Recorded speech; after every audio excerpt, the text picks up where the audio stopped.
لله الذي بنعمته تتم الصالحات والحمد لله حمدا كثيرا طيبا مباركا فيه كما يحب ربنا ويرضى.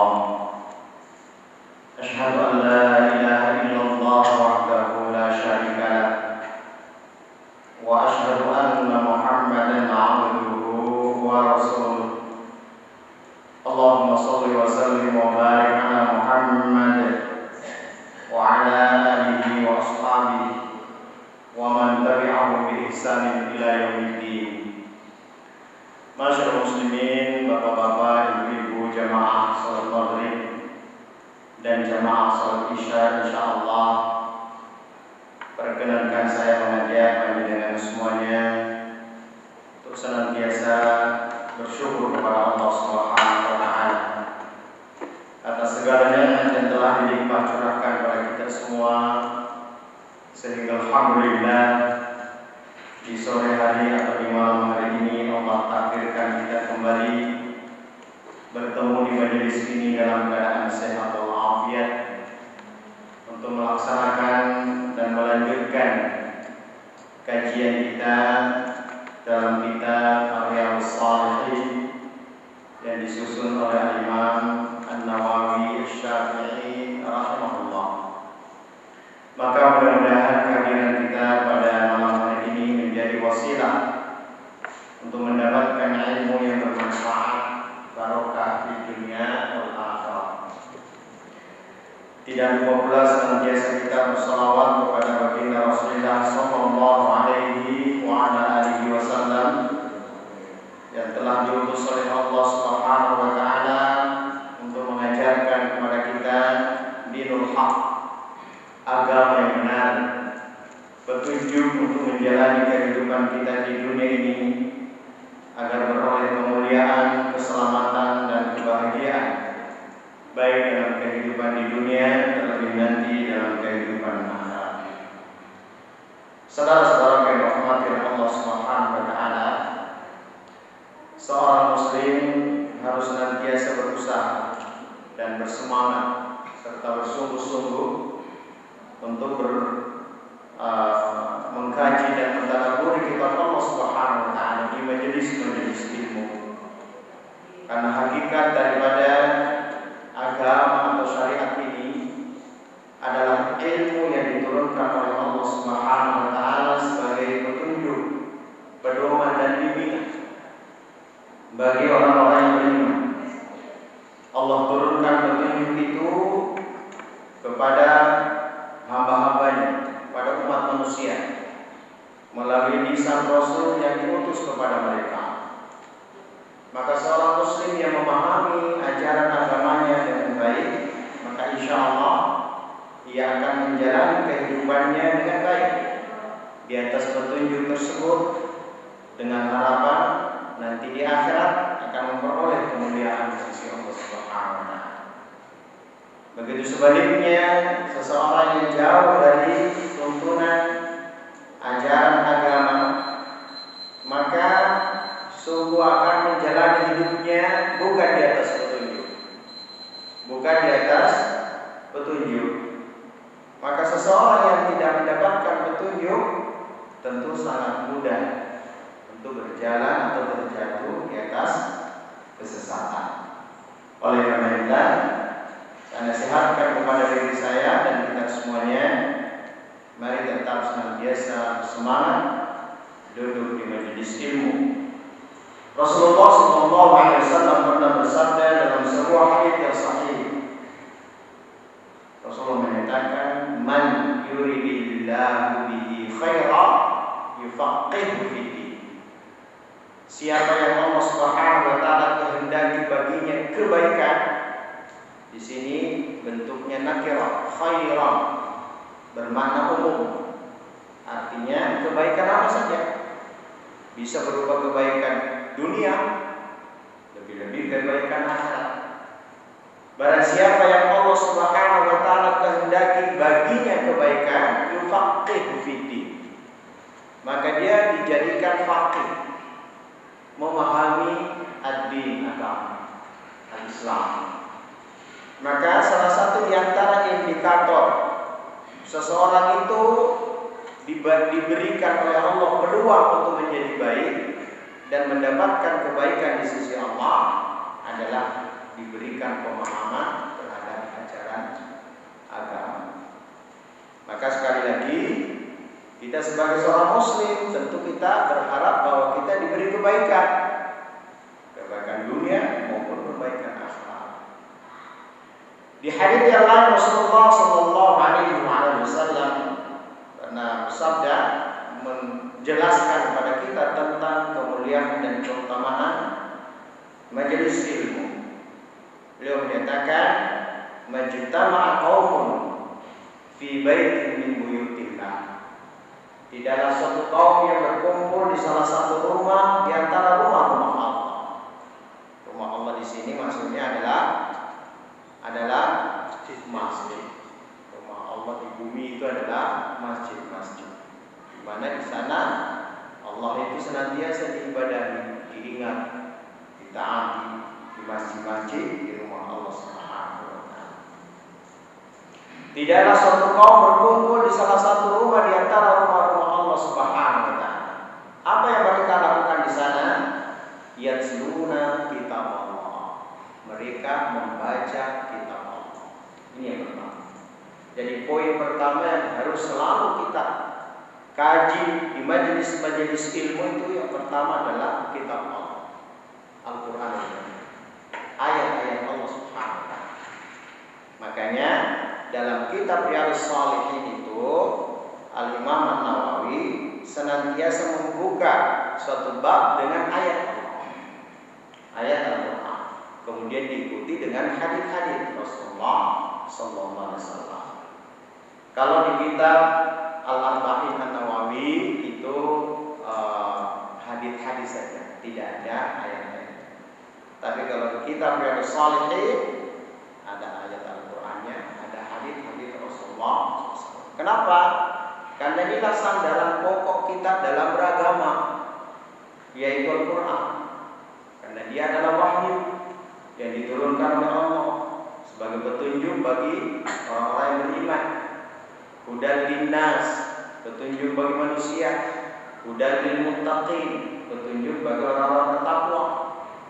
Maka apapun yang kita bahas berkenaan dengan syariat agama atau ilmu agama, maka tidak boleh terkeluar dari apa yang datang dari Allah Subhanahu wa taala berupa ayat-ayat Al-Qur'an. Ya, yatluna kitab Allah. Kemudian yang kedua, wa yatadarasuna bainahum. Saling mengajarkan di antara mereka. Jadi dia tidak hanya membaca Al-Quran, tapi juga mengajarkan kepada orang. Nah, inilah aktivitas yang Masya Allah, ya, merupakan sarana wasilah untuk mendapatkan ilmu yang bermanfaat yang datang dari Allah Rasul. Wa yatadarasuna bainahum. Apa jaminan Allah ketika seseorang atau satu kaum berkumpul di rumah Allah, kemudian mereka membahas dan mengkaji kitab Allah? Kata Rasulullah SAW, illa nazalat alaihi sakinah, kecuali turun kepada mereka as-sakinah. As-sakinah bermakna ya ketenteraman dan ketenangan jiwa. Hari-hari ini banyak orang yang menghabiskan hartanya pergi melancong, pergi healing, ya, tempat-tempat rekreasi. Itu apa? Katanya mencari ketenangan dan ketenteraman. Pertanyaannya, apakah ketika mereka pulang dari tempat-tempat rekreasi itu mereka sudah tenang dan tenteram jiwanya? Belum ada jaminan. Ya. Tetapi dalam hadis ini tegas dan jelas bahwa orang yang duduk di majelis ilmu atau majelis Al-Quran, kata Rasulullah, Allah akan turunkan kepada mereka as-sakinah. Yang kedua kata beliau, wa qasyatuhur rahmah, mereka akan diliputi rahmat. Rahmat itu cinta, rahmat itu kasih sayang Allah Subhanahu wa taala. Ketika suatu kaum dicintai dan disayang oleh Allah, maka tersebarlah cinta dan kasih sayang di kalangan mereka. Ya, kalau sudah tersebar cinta dan kasih sayang di kalangan mereka, maka akan saling tolong menolong, bantu membantu, meringankan beban saudara, karena ada cinta di kalangan. Ya, tapi kalau tidak ada cinta, tidak ada kasih sayang, yang muncul adalah permusuhan, pertikaian dan sebagainya. Kemudian kata Rasulullah SAW, wa ghasyiyatuhumur rahmah wa haffathumul malaikah. Mereka akan dikelilingi malaikat-malaikat. Ada sekelompok malaikat itu, kata Rasulullah dalam lafaz hadis yang lain, memang sengaja dikirim oleh Allah Subhanahu wa taala, diturunkan ke bumi. Mereka berkeliling dari seluruh penjuru bumi. Mereka mendatangi majelis-majelis ilmu. Di mana ada majelis ilmu mereka mendatangi. Kemudian setelah majelis itu bubar, mereka kembali ke melapor kepada Allah, dan Allah yang lebih tahu. Allah bertanya kepada mereka, apa yang dilakukan oleh hamba-Ku? Maka mereka berkata bahwa mereka sedang duduk dan mengkaji ilmu di sebuah majelis. Ya. Mereka mengkaji ilmu dan mereka mengharapkan, apa yang mereka harapkan kata Allah, mereka mengharapkan surga. Apakah mereka sudah pernah melihat surga? Kata malaikat, belum pernah. Maka ketika itu Allah menyatakan seandainya mereka melihat surga, tentu mereka akan lebih bersemangat. Kemudian Allah bertanya lagi, dan Allah yang lebih tahu, apakah mereka sudah pernah melihat neraka? Kata malaikat, belum pernah. Seandainya mereka sudah pernah melihat neraka, tentu berusaha untuk menjauhi sejauh-jauhnya neraka. Kemudian ada seseorang yang datang di sebuah majelis ilmu tidak niat untuk belajar, hanya lewat saja kemudian mampir di majelis ilmu. Nah, kata Allah Subhanahu wa taala, mereka pun akan mendapatkan ampunan. Allah Subhanahu wa taala. Inilah kemuliaan dari majelis ilmu. Kemudian Rasulullah SAW menyatakan dalam sambungan dari hadis tersebut, menyatakan wa dzakarahumullahu fi man inda. Allah akan menyebut nama orang tersebut dan nama orang tuanya ya di hadapan majelis para malaikat. Masya Allah, luar biasa. Oleh karena itu, saya ingatkan sekali lagi pada kita semuanya, jangan pernah kendor semangatnya, terus belajar, mengkaji, mentadaburi kitab Allah Subhanahu wa taala dan hadis-hadis Rasulnya yang mulia sallallahu alaihi wasallam, dan apa-apa yang telah diajarkan dan diwariskan oleh para ulama as-salafus salih. Baik, Bapak Ibu sekalian, pada pertemuan kali ini kita akan masuk ke suatu bab yang sangat penting dalam kitab Riyadhus Shalihin, yaitu bab yang ke-51 berkenaan dengan apa yang disebut dengan ar-raja. Ar-raja itu artinya pengharapan. Pertemuan yang lalu bab 50 kita bicara tentang al-khauf. Al-khauf itu artinya takut. Ya, takut kepada Allah Subhanahu wa taala. Kalau ar-raja berharap hanya kepada Allah Subhanahu wa taala.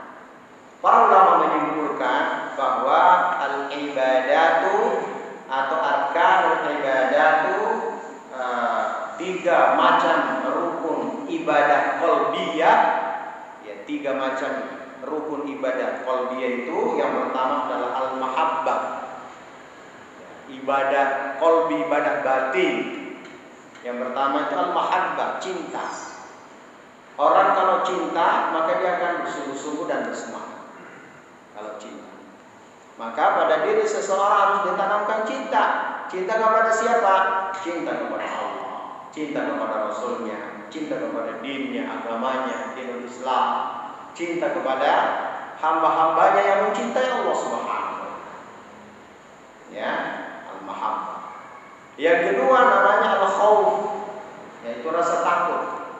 Takut mendurhakai, takut bermaksiat, takut melakukan dosa, takut mengingkari apa-apa yang datang dari Allah, takut kalau ibadah dan amal solehnya tidak diterima oleh Allah, takut kalau dia mendapatkan murka Allah di dunia atau di akhirat.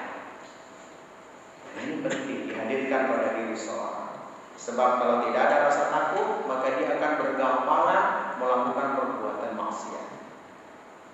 Ya, seorang yang tidak ada rasa takut pada dirinya, dia akan bergampangan, bermudah-mudahan melakukan perbuatan maksiat, kedurhakaan kepada Allah Subhanahu wa taala, melanggar agamanya, melanggar syariatnya. Yang ketiga namanya ar-raja.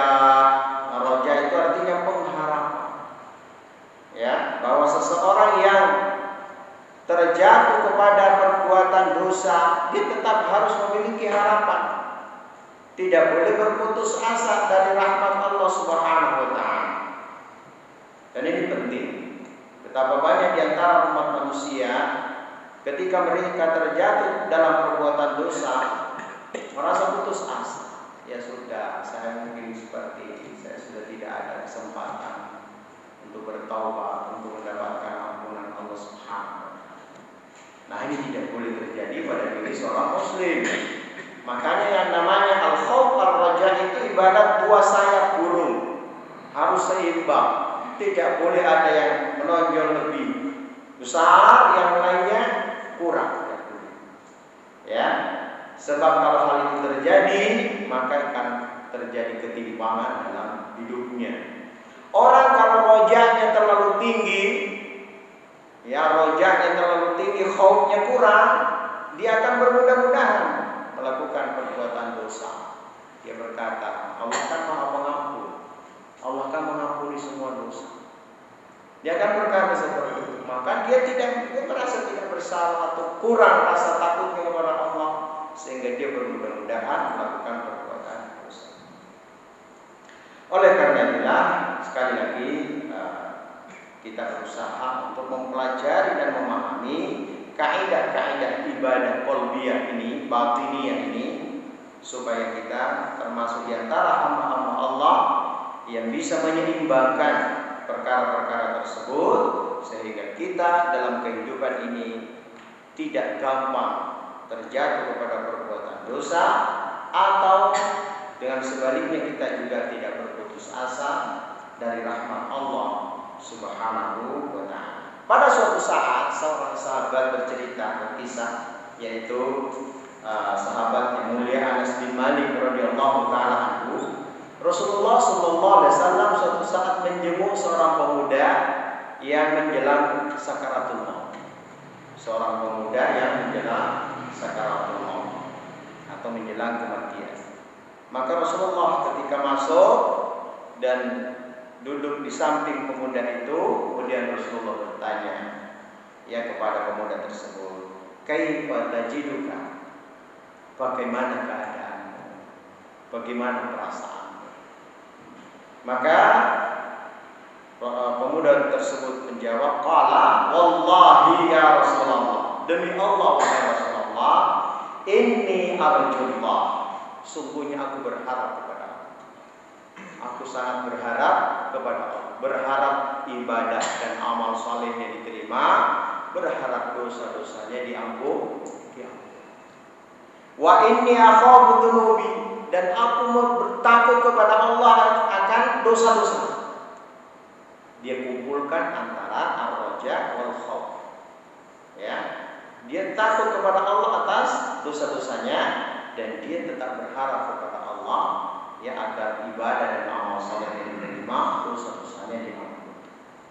Faqala Rasulullah sallallahu alaihi wasallam, maka Rasulullah sallallahu alaihi wasallam bersabda, "La yajtami'ani fi qalbi 'abdin fi mithli hadzal mawqif." Tidaklah berkumpul dua sifat ini pada diri seorang hamba, yaitu yang pertama tadi berharap, yang kedua adalah rasa takut. Ya, tidaklah berkumpul dua hal itu pada diri seorang hamba illa a'tahu Allahu ma yarju, kecuali Allah akan berikan apa yang menjadi harapannya. Ya, Allah akan berikan apa yang menjadi harapannya. Harapan kita dalam kehidupan di dunia ini adalah supaya nanti di akhirat kita masuk surga selamat dari api neraka. Itu harapan terbesar kita. Tidak ada cita-cita paling besar bagi seorang muslim, seorang mukmin kecuali masuk ke dalam surganya Allah Subhanahu wa taala dalam keridhaan Allah dan dijauhkan dari siksa api neraka. Ya, yarju wa amanahu mimma yakhaf, dan Allah akan menyelamatkan dia dari apa yang dia takutkan, yaitu dihindarkan dari siksa api neraka. Maka sekali lagi dua sifat ini harus berkumpul pada diri seseorang. Ya, antara al-khauf war raja, rasa takut dan rasa pengharapan. Baik.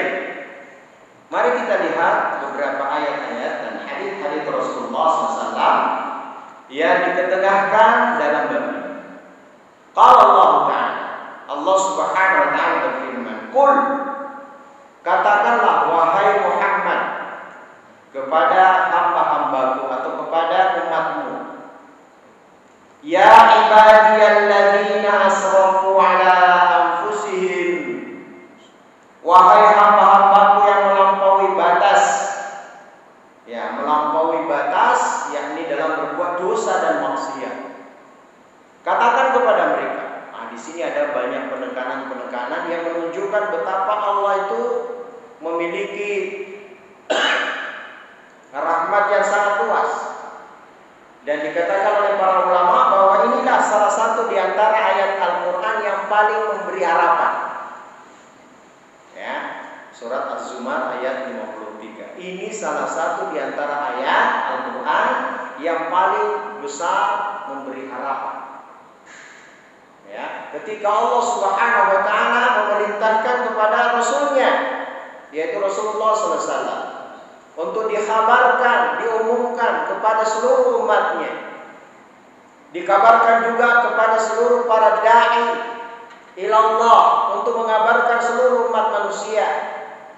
Ya ibadiyalladzina asrafu ala anfusihim, wahai hamba-hambaku yang telah melampaui batas dalam berbuat dosa, melakukan kemaksiatan, la taqnatu min rahmatillah, janganlah kalian berputus asa dari rahmat Allah. Kalau kita lihat dalam ayat ini, orang-orang berdosa, tapi Allah tetap memanggilnya hamba, ibadi. Dia berbuat dosa, bahkan dikatakan dalam ayat ini melampaui batas dalam berdosa. Ya, dosanya sangat besar. Dosa besar itu banyak. Ya, Al-Imam Adz-Dzahabi menulis sebuah kitab yaitu Al-Kabair. Al-Kabair di situ ada sekitar 70 dosa-dosa besar. Ya, dan dosa paling besar adalah syirik atau menyekutukan Allah Subhanahu. Nah, orang ini berdosa, bahkan dosanya sangat besar, tapi Allah menyatakan memanggil mereka hambaku. Ini bukti bahwa Allah itu Maha Pengasih, Maha Penyayang. Bukti bahwa Allah itu luas sekali rahmat. La taqnatu min rahmatillah, jangan kalian berputus asa dari rahmat. Putus asa itu termasuk dosa besar yang paling besar. Termasuk dosa besar yang sangat besar. Ya. Dan ini tidak akan mungkin berkumpul pada diri seorang muslim, seorang mukmin yang benar imannya. Dia akan berputus asa dari rahmat Allah SWT. Kenapa? Karena orang mukmin yang benar imannya pasti akan mengetahui bahwa Allah itu Maha luas rahmat dan karunia. Innallaha yaghfiru dzunuba jami'a. Kenapa tidak boleh berputus asa? Karena sesungguhnya Allah Subhanahu wa taala itu mengampuni semua dosa. Insyaallah. Allah mengampuni semua dosa. Ustaz, bukankah ada ayat yang lain bahwasanya Allah tidak mengampuni dosa syirik? Ya, innallaha la yaghfiru ayyushraka bihi wa yaghfiru ma duna dzalika liman yasha. Bukankah Allah menyatakan dalam ayat itu Allah tidak mengampuni dosa syirik? Lah, kok dalam ayat ini Allah menyatakan Allah mengampuni semua dosa? Maka jawabannya, Allah mengampuni semua dosa, hatta dosa syirik, asal dia bertaubat sebelum meninggal. Dia meninggalkan dosa syiriknya itu atau bertobat dari perbuatan syiriknya itu sebelum dia meninggal. Kalau dia meninggal dalam keadaan masih berbuat atau melakukan dosa syirik, menyekutukan Allah, itu yang tidak diampuni oleh Allah. Ya, Innallaha yaghfiru dzunuba jami'an. Kemarin kita bicara atau berkisah tentang sebuah hadis Rasulullah SAW, di mana ada seorang yang telah membunuh 99 jiwa. Ya, kemudian dia bertanya kepada seorang ahli ibadah, masih adakah kesempatan untuk bertobat? Kata ahli ibadah itu, tidak ada. Kamu sudah ahli neraka. Dibunuh pula orang tersebut sehingga menjadi berapa? 100 orang. Kemudian dia berjalan, kemudian bertemu dengan seorang ahli ilmu. Di sini menunjukkan keutamaan ahli ilmu daripada ahli ibadah. Dan dalam Islam itu ibadah apapun harus dibangun di atas ilmu. Maka orang-orang berilmu itu lebih utama daripada ahli. Ahli ibadah masya Allah luar biasa, tapi ibadah apapun harus dibangun di atas ilmu. Kemudian dia bertanya kepada ahli ilmu, apakah masih ada kesempatan untuk bertaubat dan diampuni oleh Allah? Maka ahli ilmu mengatakan, masih ada. Silahkan datang ke negeri sana. Di sana ada orang alim, bertanya dan belajarlah pada mereka. Kemudian jalankan perintah-perintah Allah, tinggalkan larangan-larangan Allah Subhanahu wa taala. Dia berjalan, belum sampai di negeri tersebut, Allah bisa berjawab. Ya, maka berselisihlah antara malaikat rahmat dan malaikat azab. Siapa punya bagian ini? Malaikat rahmat mengatakan, oh ini bagianku, karena dia sudah bertaubat, dia sudah mau bertaubat, walaupun belum sampai ke negeri di mana dia harus menjalankan aktivitas ibadah dan amal saleh. Malaikat Allah mengatakan, tidak, ini bagianku, dia belum melakukan ibadah sama sekali. Maka diutuslah seorang malaikat untuk menengahi perselisihannya dan diukur antara jarak negeri buruk yang dia tinggalkan dan negeri baik yang dia tuju. Ternyata lebih dekat negeri yang baik. Ya, kata para ulama itu selisihnya antara sejengkal atau satu hasta saja. Maka diambillah malaikat rahmat dan dia mendapatkan ampunan dari Allah Subhanahu wa taala. Sangat luas ampunannya. Maka tidak ada alasan bagi seseorang yang terjatuh kepada keburukan, kesalahan, kemaksiatan, kemudian dia berputus asa, karena Allah Subhanahu wa taala Maha luas rahmat. Inna Allah yaghfiru dzunuba jami'a innahu huwal ghafurur rahim. Ditutup pula ayat itu dengan sesungguhnya Allah itu Maha Pengampun dan Lagi Maha Penyayang. Masya Allah. Oleh karena itulah, sebagai seorang muslim harus senantiasa kita tanamkan pada diri kita bahwasannya tidak ada alasan bagi kita untuk berputus asa dari rahmat Allah, karena rahmat Allah itu sangat luas. Kemudian ayat berikutnya dalam surat Saba ayat 17, Allah Subhanahu wa taala berfirman, wa hal mujazi illal kafur. Dan tidaklah kami akan memberikan pembalasan berupa siksaan, adab, kecuali bagi orang-orang yang kafur, sangat kufur. Bukan hanya kafir, tapi kafur, sangat-sangat besar kekufurannya, penentangannya kepada Allah SWT. Ayat ini seolah-olah mengatakan, selama kamu tidak kufur, kamu punya peluang untuk mendapatkan rahmat Allah. Selama kamu tidak melakukan atau tidak keluar dari din, tidak ingkar kepada Allah dan agamanya, selama itu pula engkau akan mendapat peluang mendapatkan rahmat Allah Subhanahu. Walau bagaimanapun dosa. Insyaallah. Walau bagaimanapun dosa. Kalau kafir Pak, artinya tidak beriman, ya sudah tidak ada harapan lagi. Makanya kita itu diperintahkan oleh Allah supaya meninggalkan dunia ini dalam keadaan Muslim. Wala tamutunna illa wa antum muslimun. Dan jangan sekali-sekali kamu mati kecuali dalam keadaan sebagai seorang muslim. Karena keislaman kita itu modal yang paling berharga. Orang kalau muslim, mati dalam keadaan muslim, walaupun banyak dosanya, dia punya peluang untuk diampuni. Begitu sebaliknya, orang-orang kafir yang mati dalam kekafiran, tidak dalam keadaan iman, ya, walaupun banyak kebaikannya, ibadahnya, amal solehnya, dia tidak ada peluang untuk mendapatkan kemuliaan di sisi Allah Subhanahu.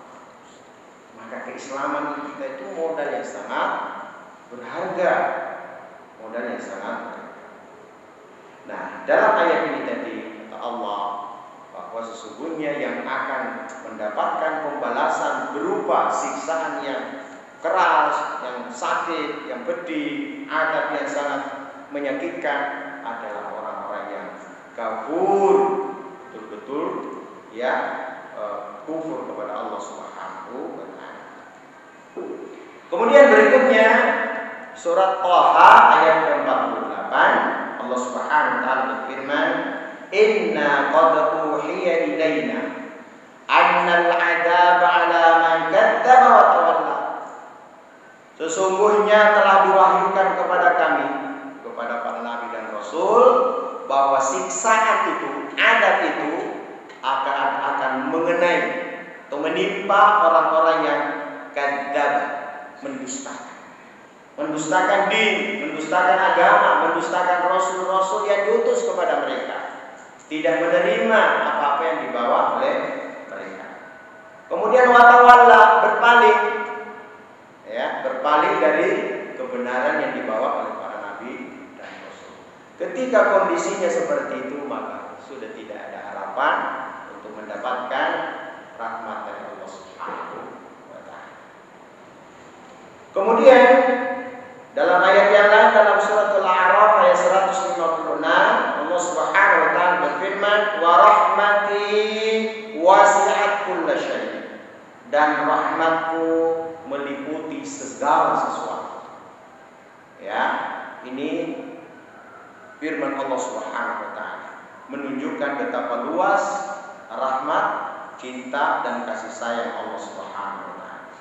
Oleh karena itu, sekali lagi, dalam segala situasi dan kondisi kita jalani hidup ini, kita semua menyadari bahwa kita adalah hamba yang lemah.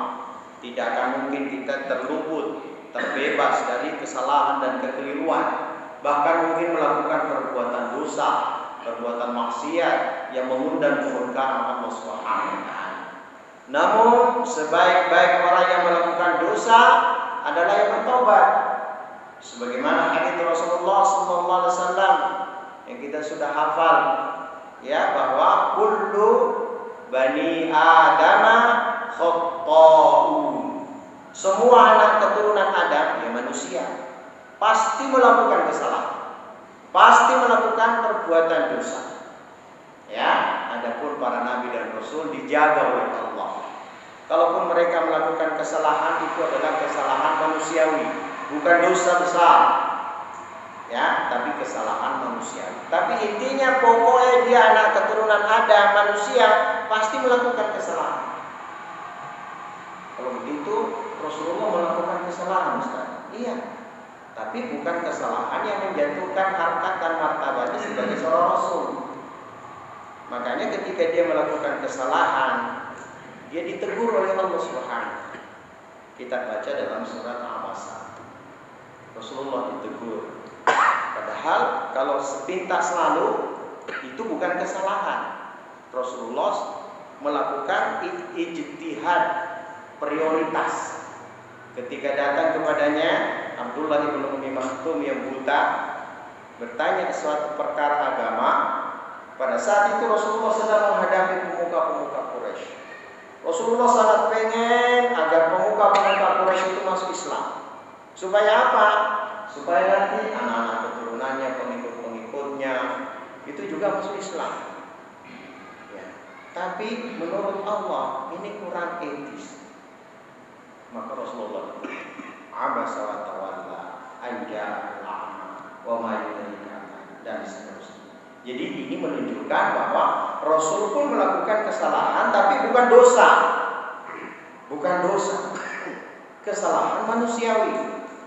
Sama ketika Rasulullah SAW ketika tiba di Madinah, beliau melihat para sahabat yang memiliki kebun korma itu, kasihan sekali Rasul. Mereka harus panjat korma, ngambil bunga jantan, taruh di bunga betina, dia panjat dari suatu pohon ke pohon yang lain. Rasulullah merasa kasihan. Ya, akhirnya Rasulullah menyatakan kenapa harus seperti itu. Ya. Nah, para sahabat menganggap bahwa apapun yang disampaikan Rasul itu adalah suatu wahyu, maka dia taati. Akhirnya mereka tidak melakukan pembuahan terhadap kurma-kurma. Jadi kurma itu memang ada bunga jantan, ada bunga betina. Nah, itu harus dikawinkan. Rasulullah SAW melihatkan kasihan. Kenapa harus begitu? Enggak perlu, mungkin begitulah bahasa. Akhirnya Rasulullah, para sahabat tidak melakukan sehingga kurma-kurma tidak jadi berbuah. Tidak berbuah. Maka Rasulullah SAW ketika mengetahui itu, dia mengatakan, antum a'lamu bi umuri dunia. Untuk urusan dunia kalian, bagaimana bertani, beternak, berkebun, berdagang, itu antum yang lebih paham. Ya, antum yang lebih paham. Jadi tidak semua hal diketahui oleh Rasulullah SAW. Ada urusan-urusan tertentu dari manusia. Makanya dalam hadis itu dikatakan abduhu wa rasuluh. Nabi kita Muhammad SAW itu dia hamba dan rasul. Sebagai hamba, ya dia hamba, anak ada, dia makan, dia minum, berkeluarga dan sebagainya. Tapi tidak hanya sekedar hamba, dia rasul, maka dia memiliki kedudukan yang lebih mulia daripada manusia biasa. Ucapannya adalah wahyu yang harus perilakunya harus dicontoh, ditaati, dipatuhi karena dia rasul. Ya, seperti itu. Baik. Nah, disinilah pentingnya kita mengkaji ayat-ayat Al-Quran berkaitan dengan firman Allah Subhanahu Wa Taala supaya kita bisa mengetahui betapa Islam itu memiliki keseimbangan dan kita harus menyeimbangkan dalam perkara-perkara yang berkenaan dengan syariat Allah Subhanahu Wa Taala. Jangan sampai seseorang karena rasa takutnya ketika berbuat dosa akhirnya dia putus asa. Ya, dia merasa tidak ada peluang lagi untuk mendapatkan ampunan Allah Subhanahu Wa Taala, padahal ampunan Allah itu sungguh sangat luas. Masih ada waktu, Pak? 4 menit. Mungkin ada yang mau didiskusikan sebelum kita. Tidak ada. Kalau tidak ada saya tambahkan. Ada yang mau ditanyakan? Kita lanjutkan sebuah hadis Rasulullah SAW. Hadis yang ke-402. Wa an Ubadah bin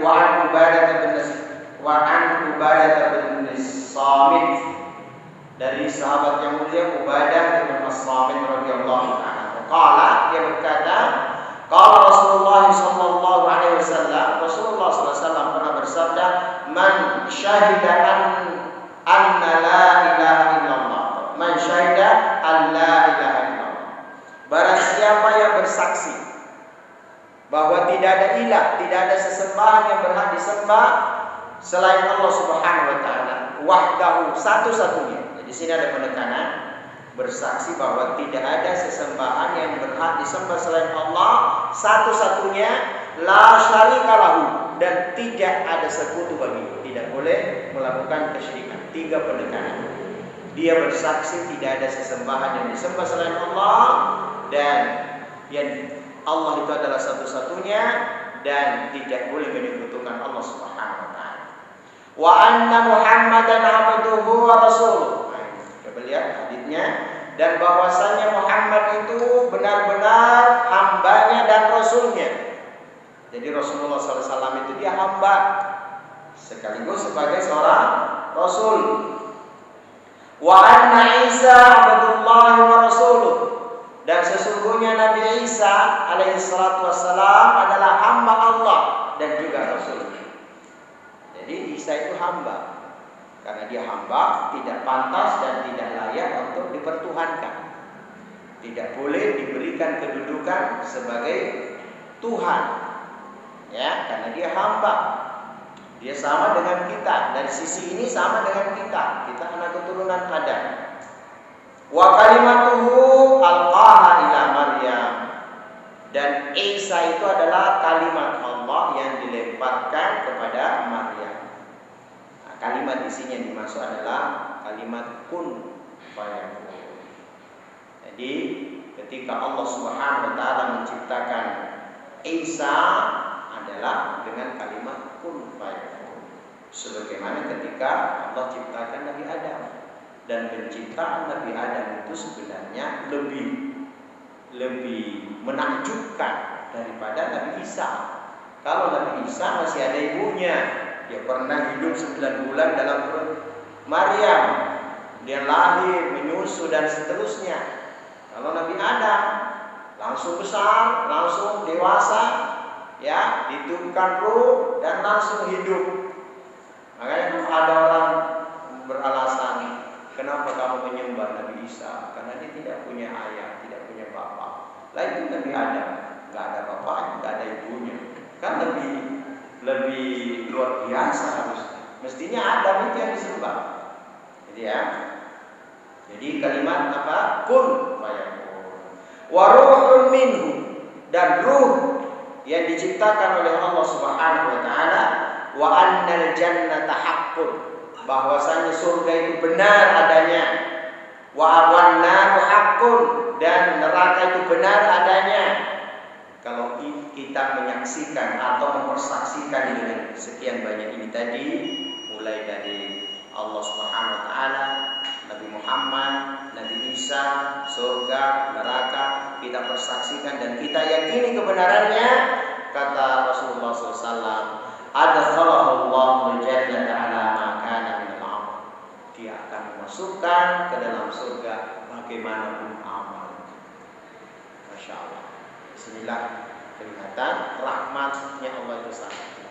Bisa saja amal kita sedikit, tapi karena kita yakin akidah kita sesuai dengan apa yang diajarkan oleh Rasulullah, insya Allah maka Allah akan masukkan kita ke dalam surganya dan menjauhkan kita dari sisi dari api neraka. Barakallahu fiikum wa jazakumullahu khairan atas perhatiannya. Mari tetap semangat belajar, membaca kitab-kitab Allah Subhanahu wa taala, hadis-hadis Rasul yang mulia, dari kitab-kitab yang diwariskan oleh para ulama. Salah satu yang antaranya adalah kitab Riyadhus Shalihin. Jazakumullahu khairan. Mohon maaf kalau ada yang berkenan. Kita tutup dengan doa fardhu majelis.